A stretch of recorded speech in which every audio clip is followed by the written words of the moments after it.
டிவிக்கேல Vijay CM ஆகிறதுக்கு சட்ட நடவடிக்கை எடுக்க போற மாதிரி ஒரு சில நியூஸ் பார்த்தோம். பட் அவங்க அப்படி போனா அது உண்மையிலே ஒர்க் ஆகுமா அப்படிங்கிறத இந்த வீடியோவில் பார்க்கலாம். இந்த மாதிரி சுச்சுவேஷன் இந்தியாவுக்கு புதுசு இல்லை. இதுக்கு முன்னாடி மகாராஷ்டிராலையும் நடந்திருக்கு, கர்நாடகாவிலையும் நடந்திருக்கு. ஸோ நம்ம அந்த எக்ஸாம்பிள்ஸை இப்போ பார்க்கலாம். 2018 கர்நாடகா எலெக்ஷன்ல பிஜேபி தான் சிங்கிள் லார்ஜஸ்ட் பார்ட்டி.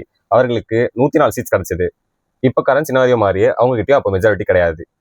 இதுக்கப்புறம் காங்கிரஸும் ஜேடியும் தேர்தலுக்கு அப்புறம் ஒரு அலையன்ஸ் அமைச்சுக்கிட்டு எங்ககிட்ட தான் மெஜாரிட்டி இருக்கு அப்படின்னு கவர்னர் கிட்ட போயிட்டு ஆட்சி அமைக்க உரிமை கோரினாங்க. ஆனா அதுக்கப்புறம் கவர்னர் பிஜேபியோட தலைவரை தான் முதல்ல சிஎம் ஆக்க அழைச்சாரு. அதோட மெஜாரிட்டி ப்ரூவ் பண்ண டைமும் கொடுத்தாரு. இந்த டைம்ல காங்கிரஸும் ஜேடி நினைச்சாங்கன்னா இந்த டைமுக்குள்ள பொலிட்டிக்கல் ப்ரெஷர் அவங்க எம்எல்ஏக்கு வரலாம் அப்படின்னு சொல்லி நினைச்சாங்க. அதனால அவங்க சுப்ரீம் கோர்ட் போனாங்க. ஆனா அதுக்கப்புறம் சுப்ரீம் கோர்ட் என்ன சொல்லிச்சு தெரியுமா?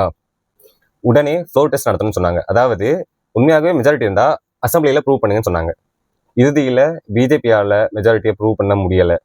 அதுக்கப்புறம் காங்கிரஸும் ஜேடியும் அலையன்ஸ் அமைச்சு அரசு அமைச்சாங்க. அடுத்து மகாராஷ்டிரா எக்ஸாம்பிள் பார்க்கலாம். எலெக்ஷனுக்கு முன்னாடி பிஜேபியும் சிவசேனாவும் அலையன்ஸ்ல இருந்தாங்க. ஆனா எலெக்ஷனுக்கு அப்புறம் அந்த அலையன்ஸ் உடஞ்சிடுச்சு. ஆனா ஒரு நாள் சடனா பிஜேபியோட தலைவர் சிஎம்மாக பொறுப்பேற்றுக்கிட்டாரு. இதனால சிவசேனாவும் காங்கிரஸும் பிஜேபி கிட்ட மெஜாரிட்டி இல்லைன்னு கிளைம் பண்ணாங்க. இதனால அவங்க சுப்ரீம் கோர்ட்டு போனாங்க. இந்த முறையும் சுப்ரீம் கோர்ட்டு உடனடியா அசம்பிளியில ஃப்ளோர் டெஸ்ட் நடத்த சொல்லிச்சு. அங்கேயும் பிஜேபியால மெஜாரிட்டி ப்ரூவ் பண்ண முடியல. ஃபட்னாவிஸ் ரிசைனும் பண்ணிட்டாரு. சிவசேனாவும் காங்கிரஸும் இதுக்கப்புறம் ஆட்சி அமைச்சதாங்க.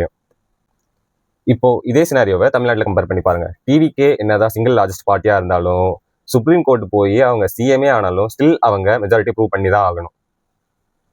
என்னோட வீடியோ பிடிச்சிருந்தா ஃபாலோ பண்ணுங்க. பாய்.